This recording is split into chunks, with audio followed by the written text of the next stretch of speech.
Assalamualaikum warahmatullahi wabarakatuh. Salam menjernihkan pikiran dan menebar kebaikan.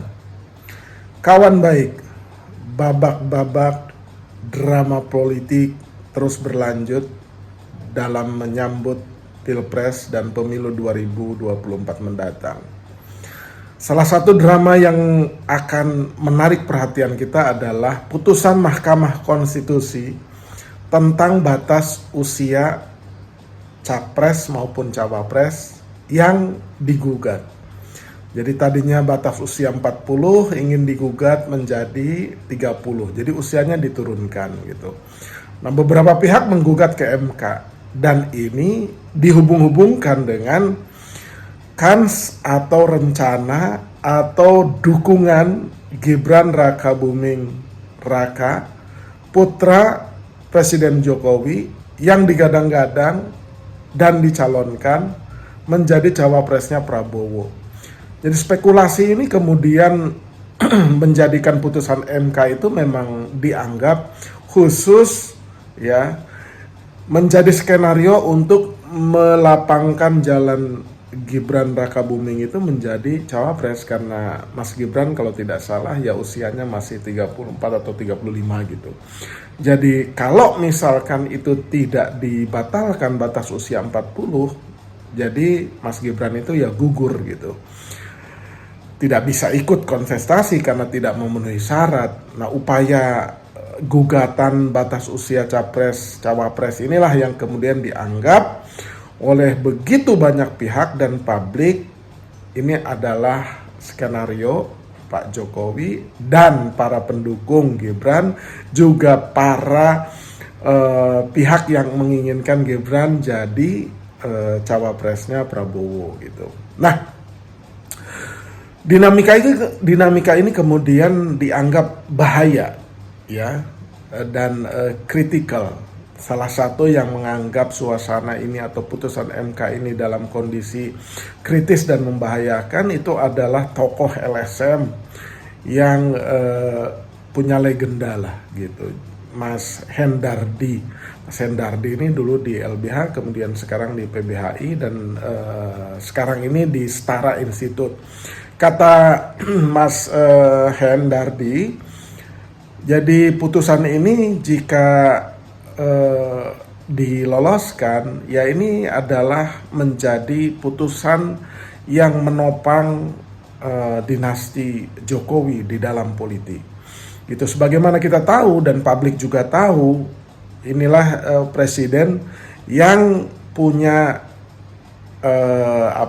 anak-anak yang kemudian melabuhkan pengabdiannya itu ke dalam dunia politik. Jadi Gibran menjadi wali kota, Kaesang menjadi ketua umum PSI, menantunya Bobi itu adalah suami dari Kahiyang, yaitu anak perempuannya Pak Jokowi, itu menjadi wali kota Medan. Jadi hat-trick 3 ini dilandingkan pada saat Pak Jokowi masih menjadi presiden dan kemudian memenangkan dukungannya tuh. Nah, langkah politik Pak Jokowi ini banyak pihak tidak menyetujui gitu atau mengkritiknya gitu, karena ya melanggengkan dinasti politik yang sebelumnya pada saat era reformasi 97-98 itu menjadi salah satu isu utama dalam menumbangkan Pak Soeharto, yaitu tentang nepotisme ya. Nah, tetapi Pak Jokowi dengan lempengnya itu ya melandingkan semua anak-anaknya ke dalam dunia politik gitu. Anak mantu salah satunya ya, bukan anaknya gitu. Nah, kenapa kemudian Mas Hendardi bersuara keras? Karena ia menganggap bahwa tidak hanya sekedar kritikal dan membahayakan, juga ini menjadi penopang dinasti Jokowi.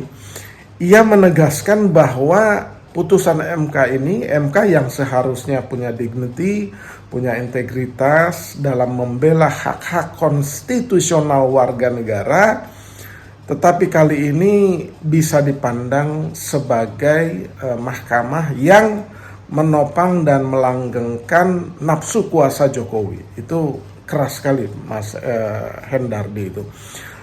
Pengamat yang lain seperti Mas Pange ya, itu juga menyampaikan hal yang senada meskipun berbeda. Juga ini judulnya ya, Mas Pange, kemudian juga Mas Erlangga ya, pengamat dari Universitas Erlangga juga menyampaikan hal yang sama. Nah, tanggal 16 Oktober nanti di hari Senin konon katanya MK akan membacakan putusan tentang gugatan batasan usia capres dan cawapres ini. Tetapi di sisi yang lain memang ada kompleksitas di kubu Pak Prabowo nih, kompleksitas dalam memilih cawapres. Semua sudah tahu nama Gibran didorong-dorong untuk menjadi cawapres gitu. Apakah Pak Prabowo sendiri menghendaki Gibran atau tidak, hanya Pak Prabowo dan Tuhan yang tahu tuh. Tapi di kalangan elit beredar bahwa Pak Prabowo itu juga menghendaki Gibran gitu. Jadi ketimbang Erick Thohir katanya lebih baik Gibran gitu. Nah, tapi sambil menunggu putusan MK ini gitu. Jadi Erick Thohir bisa zong dan tidak mendapatkan tiket cawapres dari Pak Prabowo kalau misalkan Gibran yang masuk dan bisa memenuhi syarat berdasarkan putusan MK. Tapi kalau misalkan putusan MK itu tidak membatalkan batas usia, ya itu berarti Erick Thohir berpeluang kembali. Cuma sejak ada Caimin yang hengkang dari Koalisi Kebangkitan Indonesia Raya yang berubah menjadi Koalisi Indonesia Maju dan bergabung ke Mas Anies, nah ini kemudian juga salah satu sinyalemen yang menguat juga adalah Prabowo maupun Ganjar itu berusaha untuk mendapatkan cawapres dari kalangan Nahdliyin nih. Nama yang menguat, dua nama yang menjadi rebutan kedua kubu, yaitu kubu Ganjar dan Prabowo, ya, itu adalah Khofifah Indar Parawansa, Gubernur Jawa Timur, dan Mahfud MD, Menko Polhukam. Jadi dua nama ini saat inilah beredar kuat, ya, setelah sebelumnya Ridwan Kamil itu beredar kuat di kubu Ganjar dan kemudian kempes kembali. Jauh sebelumnya itu Sandiaga Uno, kemudian kempes kembali. Sama sekali tidak tertutup peluang Sandiaga Uno dan Ridwan Kamil, tetapi minggu-minggu ini nama itu di bawah menguatnya ya. Setelah menguatnya nama Khofifah dan Mahfud MD. Nah, jadi Pak Prabowo ini masih berhitung sekali atau bingung menentukan siapa cawapres dirinya Mas Prabowo ini. Ada Gibran, ada Erick Thohir, ada Khofifah, ada Mahfud, atau mungkin ada kejutan nama yang lain gitu, misalkan Erlangga, ya kan, atau Ridwan Kamil atau Zulkifli Hasan gitu. Tapi nama-nama yang disebut belakangan itu sepertinya kurang memiliki daya tarik menurut para pendukung Prabowo dan Prabowo sendiri itu nampak sekali. Nah, sementara di kubu Ganjar ya bisa saja ada kejutan Ganjar Gibran gitu. Tapi itu amat sangat kecil kemungkinannya, karena kalau itu terjadi berarti PDIP dengan PDIP gitu. Nah, kalau Gibran jadi cawapresnya Prabowo, FX ketua DPC PDIP Kota Solo ya, itu sudah bersuara keras tuh bahwa kalau Gibran jadi cawapresnya Prabowo ya mengundurkan diri saja katanya. Jadi keluar dari PDIP itu. Jadi kira-kira itu kompleksitas Mas Gibran jadi cawapres Pak Prabowo. Kita lihat sampai hari Senin bagaimana putusan Mahkamah Keluarga. Mahkamah Keluarga.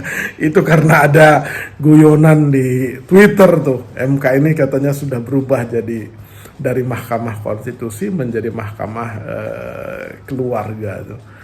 Ya karena Anwar Usman ketua MK itu ya ternyata menjadi adik iparnya Pak Jokowi. Anwar Usman menikah dengan adik Pak Jokowi yang bernama Hidayati. Jadi makanya netizen itu secara kritis dengan guyon bahwa di Konoha dan Wakanda itu MK itu singkatan dari Mahkamah Keluarga gitu. Tapi ini adalah ungkapan kritik mungkin agar supaya Mahkamah Konstitusi bisa menjaga integritasnya dalam memutuskan perkara ini. Demikian, terima kasih.